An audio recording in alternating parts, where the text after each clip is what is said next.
This is the GTN show and welcome back, Sam Pictor.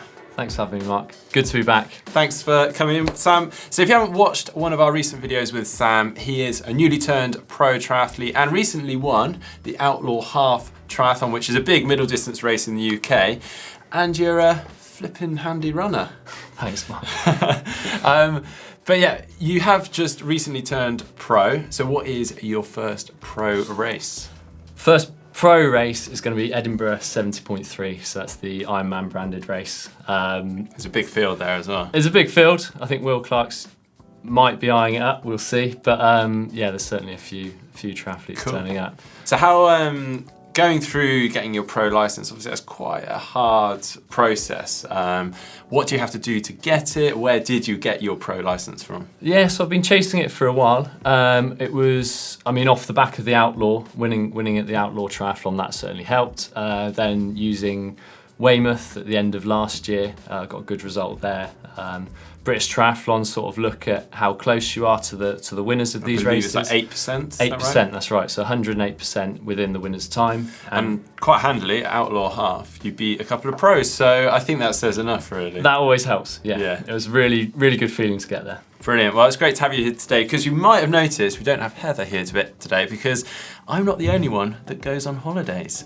So thanks for coming in, Sam. But before Heather did head off on holiday, she did go out to Samarin to the championship race run by Challenge. So she got loads of great content out there, so keep an eye out on the channel.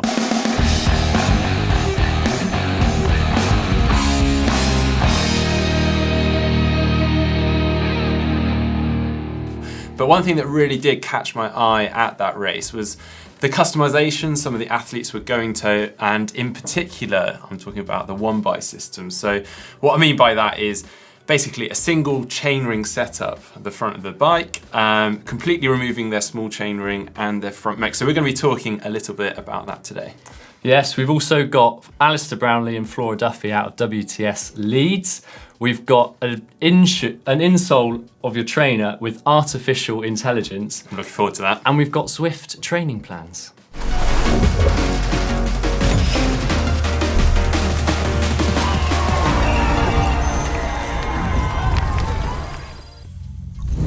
Hi, I'm Annie from Germany and you're watching the GTN show.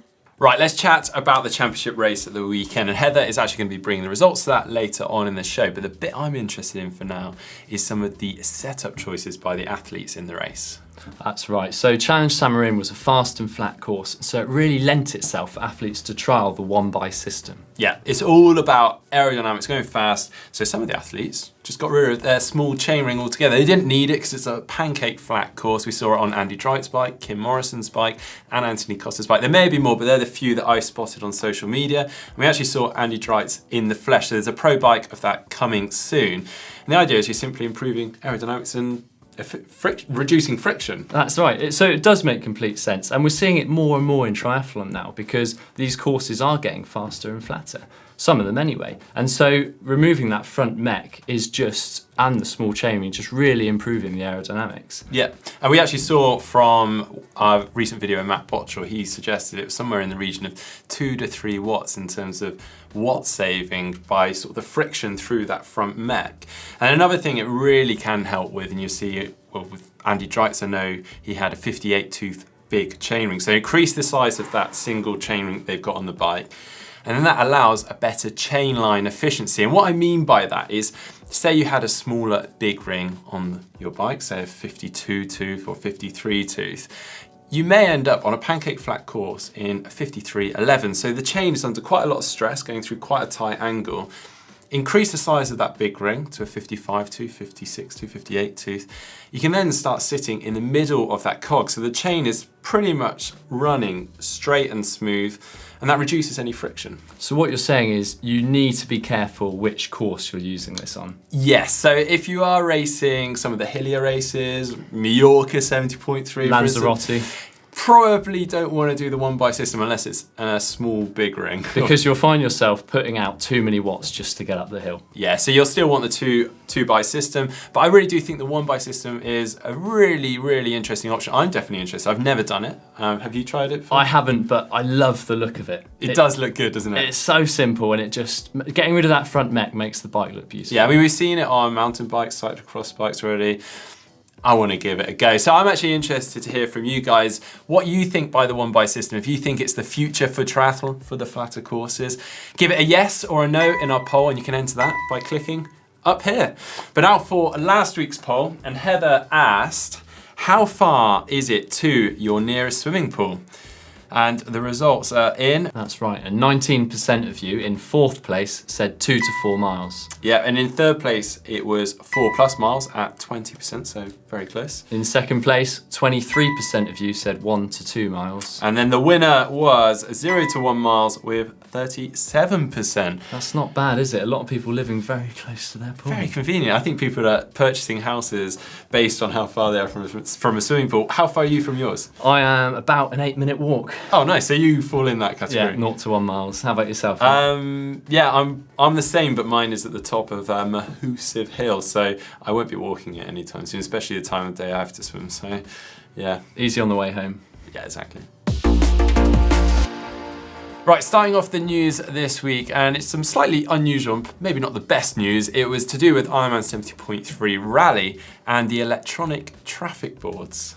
I did see this, Mark. It looked like someone had hacked into these road warning signs and put some rather rude messages on. Yeah, we can't read them all out, but I mean, one of them did say, right lane closed due to idiot cyclists, and others along those lines that obviously we can't. You can see where we're going with this. And it is quite funny, but it's a shame to see people getting so angry about cyclists. Yeah, I mean, like I'll be honest, I did have a little chuckle when I saw the photo, but I can understand people being upset about it.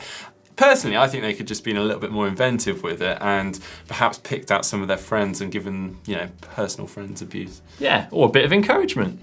Now, most of us know of Zwift, the online virtual reality cycling world, where you can essentially cycle with someone on the opposite end of the globe in virtual reality, cycle along behind them in groups, have races. It really is a really cool platform, and they're now expanding into training plans. That's right. Already they have the basic workouts, but they're starting to build that into more of a structured environment so that you can progress and it will feed back on the sessions that you're doing. Yeah, so I guess now, from what I understand, it sort of sits somewhere between standard Zwift with the workouts and something like Trainer Road, where you've got a full-on training plan. So I imagine it's probably going to go to the Trainer Road sort of standard and maybe beyond. I think so, and from what we're hearing, it looks like they might be knocking on the door of like more of a training diary, something like Training Peaks is doing. Yeah, so one thing I've heard it does is, say you miss a session, it will then adapt and change all your sessions in the future, sort of the next week after. So it's not just a case you miss a session on to the next, it'll actually change them and taking that feedback. Yeah, it will look at the improvement that you're getting, increasing your FTP and adjust the sessions accordingly. And we have some more news on the WTS race in Leeds this weekend. Johnny Brownlee is going to be flying the flag for Leeds because Alistair Brownlee is out. That's right, and not just Alistair, Flora Duffy, the women's champion from last year, is also out. So no matter what happens, we're going to have 2 new champions this weekend. Yeah, and I understand Alistair is out through injury, and well, from what I understand, Flora's out through injury as well. But I haven't found too much more on the Flora case at the moment, so that could just be speculation.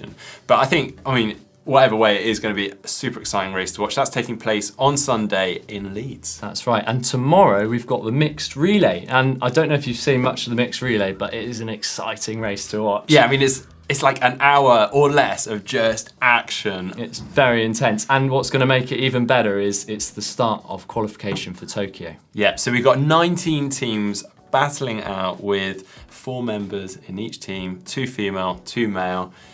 It's fast. Not it's something furious to be missed. Yeah. Now, our next bit of news is from a man called Ross Edgley, who's decided to swim around the coast of Britain. Now, I think he was first inspired by the Great British Rowing Challenge, which takes in 2,000 miles, and he thought, you know what, for a laugh, I'll swim it.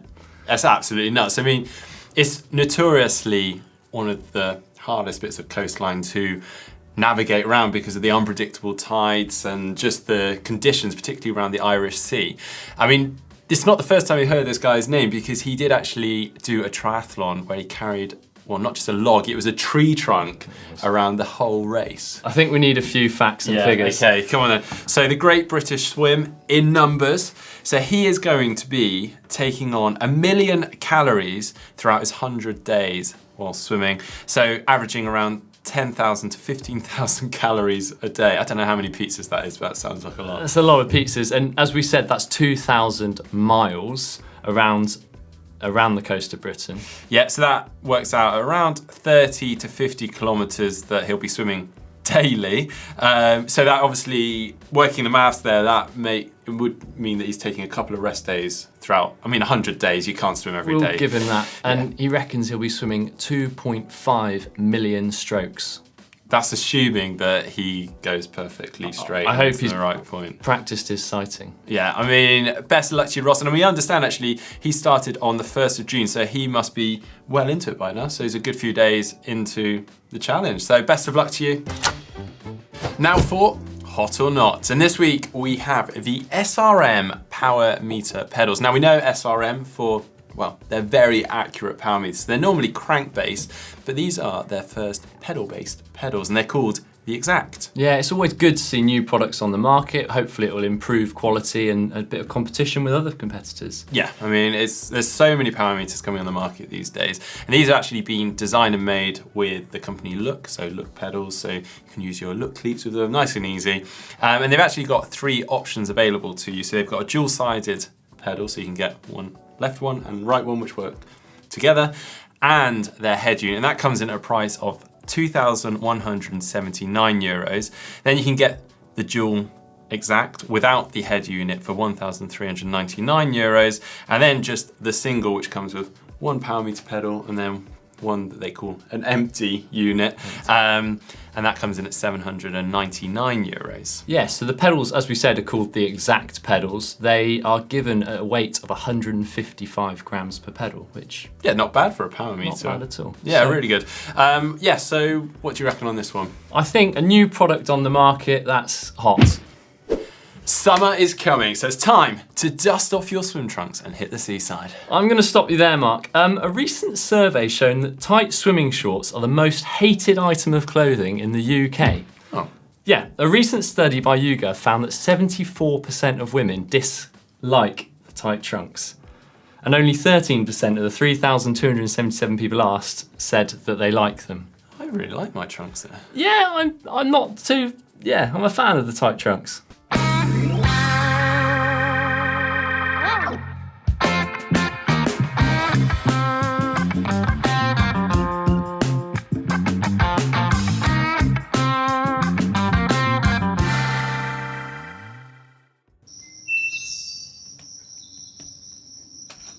Yeah, on second thoughts, not hot. Right, next one is Run to the Deep, which is a running app that's been designed and created in partnership with British Science Association, and it basically gives you an immersive listening experience without actually ever having to immerse yourself in water. That's right. Narrated by a famous explorer, the virtual race takes you from the surface of the sea down to the bottom of the Mariana Trench, a distance of around 10 kilometres. Which is quite convenient because a lot of people head out for a run around 10 kilometres. And the idea is that this famous explorer is going to narrate about different creatures and living things as you get further down the trench. That's right. I'm sort of picturing like a David Attenborough voice. I think so, and you get to learn as you go along, as well as building intervals into your run. Yeah, really cool. So this is kind of following on from their already successful Run the Solar System, which gave you information on the solar system as you went through your run past different planets and stars, which sounds really cool. And also Zombies Run, which we've featured on this channel before, where you essentially running away from zombies during your run. So you kind of get this natural interval fartlek session as you go. I think I need to try that. Yeah, me too. I still haven't tried it. It sounds brilliant. Now, the app has done this for another reason, and that's to raise awareness of plastic in the ocean. So I think that needs to be... Oh, that's brilliant, isn't it? That's a hot.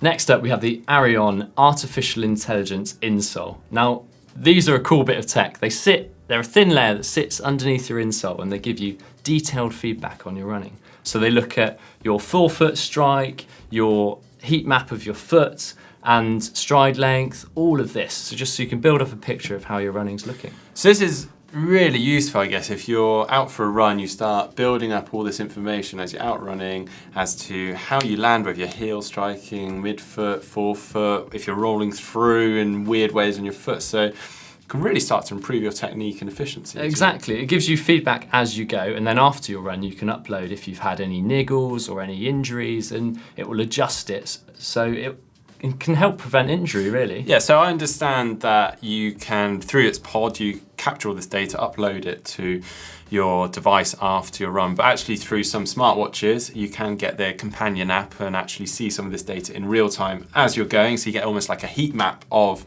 how you're landing, how you're running. So really exciting. This is kind of a first of its kind. So we've got to give this a hot. Right, now for the race news, and I'm really excited to hear what went down in Sam. So take it away, Heather.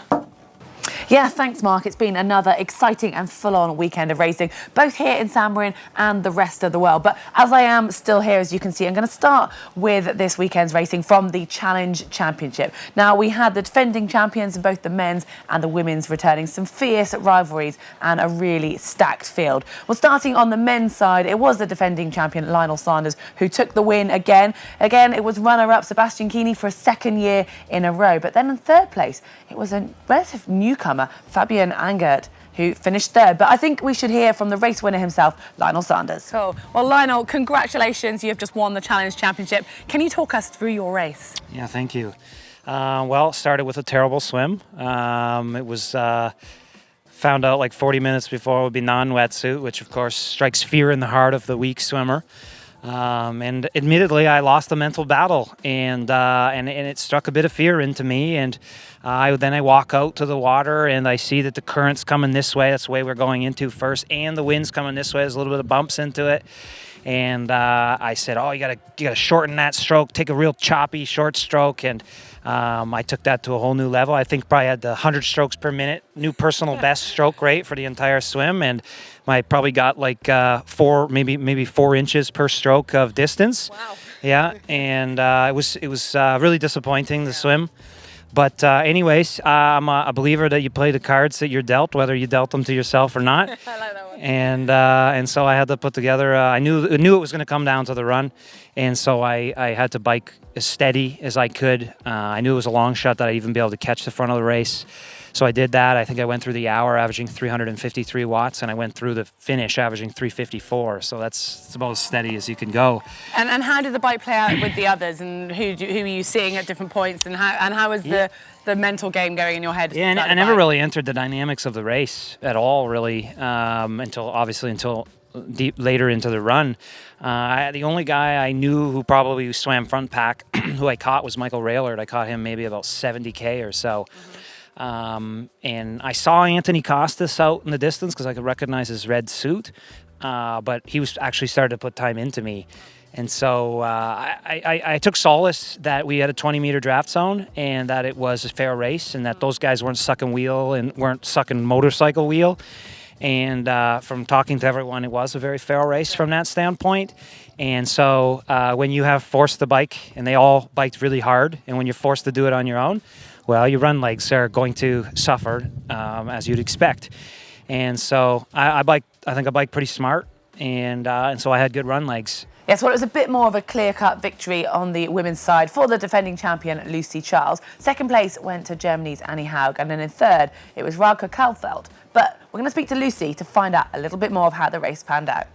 Well, Lucy, first off, congratulations on winning for the second year in a row at the Challenge Championship. Awesome result. Can you talk us through your race from the very start this morning when it got announced that it wasn't a wetsuit swim? Yeah, I mean, thank you very much, firstly. But so first thing, we had about an hour to go, maybe less, and we were told it's non-wetsuit, which normally I'd be jumping around dancing about, but I actually forgot to pack my swim skin this year because I thought there's no way it'll be swim skin. So I ended up just swimming in my tri I saw suit. you with a swim skin on. Did you try someone I else's? tried a swim skin on, and to be honest, I'm sponsored by Roka, and I love the Roka swim skin. So I decided, you know what, I'm probably going to be faster just in my tri suit this time. So luckily it didn't look like me too much. held you back it at was still all. pretty good. And then I knew that I was going to have to bike my absolute socks off in order to have enough of a gap for the run, having such strong runners behind me. So But you had such a massive margin. Did you expect to have such a big margin after a swim? I know we all know you're a uber swimmer. Did you expect it to be that big? No, I mean, I'm never really sure what the other girls are going to do and whether they're going to be swimming in a pack and it's going to be a lot easier. So I was pretty pleased with the gap that I'd got, but I still kind of thought, you know what, head down, let's just bike as far away as possible. Is that how you motivate yourself? Because you think about them chasing you on the bike, because you're out there, such a different race to the men's race. You're out on the bike on your own for that whole half distance. How do you keep focus all that time? Yeah, I mean, I normally imagine them chasing and imagine them coming past, and I definitely don't want that to happen. So I'm just kind of watching my numbers as well and making sure they're not dropping off and just hammering it.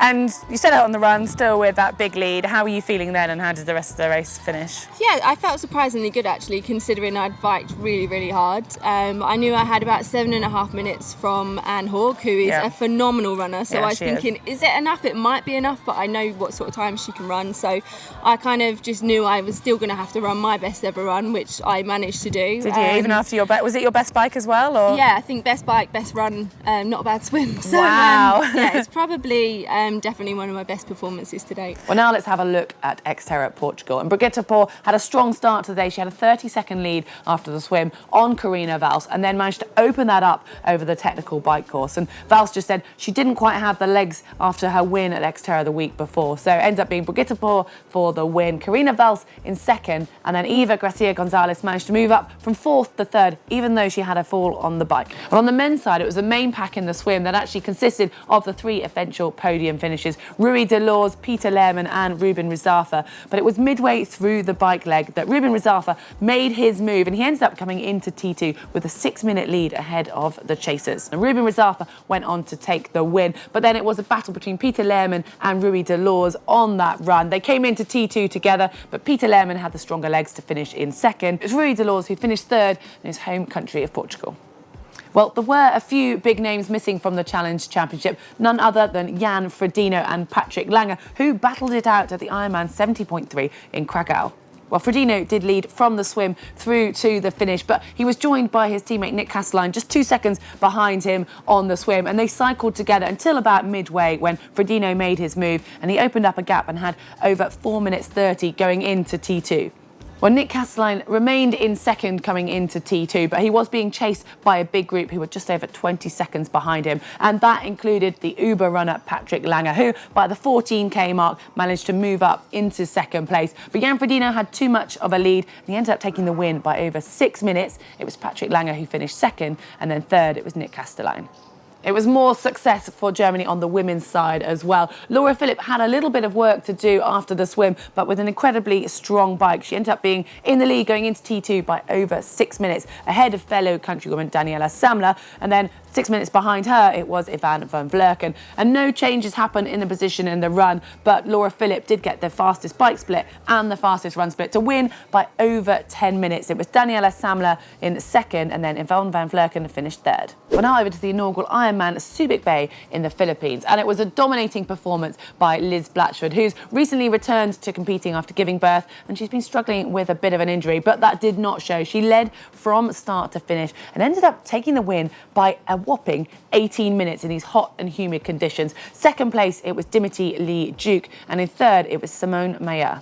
Well, it was a race best split by Nick Baldwin that opened up his lead going into T2 by over 5 minutes ahead of Cam Brown. Now, that lead diminished quite significantly at midway through the race, and it looked as though Cam Brown could be challenging Baldwin, but he seemed to find a second win and went on to take the win very comfortably. It was Cam Brown in second, and then Simon Cochrane finished third. On to Ironman 70.3 Victoria, and eventual winner Rachel McBride came out of the swim just a few seconds off the lead, but she did lose touch slightly on the bike due to a very strong bike leg by Jen Annette. But it was onto the run that McBride made her move. And by the 18k mark, she'd moved into the lead and went on to take the win. It was Jen Annette in second, and in third, it was Jennifer Spaldana. It was Brent McMahon who was first out of the water with an early lead, 35 seconds ahead of Cody Beals. But thanks to a race best bike split, Beals soon took the lead, and he had an advantage of 4 minutes going into T2. He managed to maintain that and came home to take the win. It was second for Brent McMahon, and in third, it was Nathan Killam.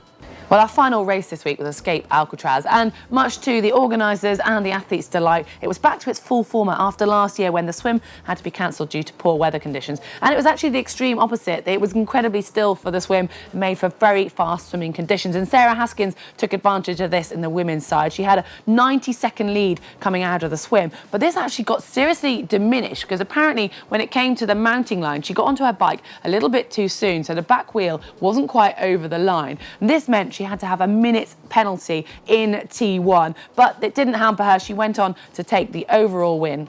But it was only 15 seconds ahead of close rival Alicia Kay, and she talked about that brilliant rivalry and pushing each other right till the end. And then third, it was Lauren Goss. Well, on the men's side, it was a much closer battle from the start. Very little separating Ben Canute and Cam Dye on the swim, but Ben Canute opened up a bit more of a gap when it came to the bike, and then Cam Dye was closing again on the run. But Ben Canute held on to take the win. Cam Dye finished second, but then there was a very strong run from Jason West, who went 2 minutes quicker than Canute on the run to finish third, and we can't not mention Andy Potts finishing fourth.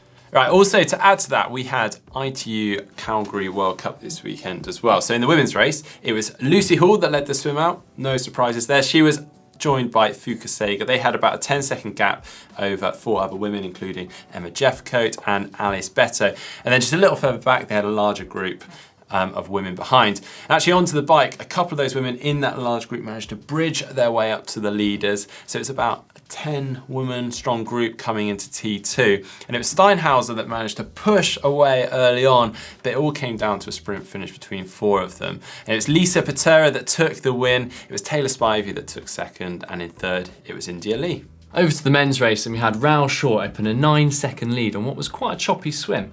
15 seconds back, we had Dmitry Polyansky, winner of the Astana World Cup 2 weeks ago. And 21 seconds back again was Delian Staffen. Yep, and onto the bike, it was Raoul Shaw that, well, really pushed the pace. He opened up a gap to 15 seconds after the first lap, but he was hunted down. He was swallowed up by the pack of 25 men on the bike. And then into the last lap, it was actually David Usolari and Hayden Wild that pushed the pace again to take the lead into T2.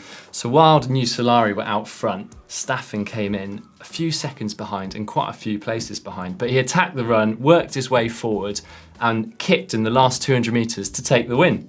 So that Staffen took the win, Wild in second and Usolari in third.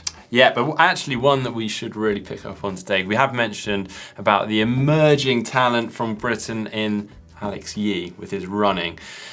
He posted the fastest run split of the day, 15:02, 20 seconds faster than the winner of the day. And he's young. That's some quick running. Now for the caption competition. And last week's photo is of Heather doing our first ever swim run race. And she quite modestly didn't mention that she won it, which a few people picked up on YouTube and left a few comments about that. So well done to you, Heather. Now onto the captions. So the first caption we've got is, all right, I can turn this into a relay now. Tag, you're it. Great stuff. That came in from Martin, yes. And now for Warlords R Us, they said, you put your right hand in, you put your right hand out. Shake it all about. Shake it all about. Now, for the winning caption, we've got from JP Benjamin Fortinez. Sorry, we're out of water. How about a high five? Good stuff, cool. You get the GTN swim cap. But now for this week's caption competition, it isn't a photo at all, it's actually a video from the championship race.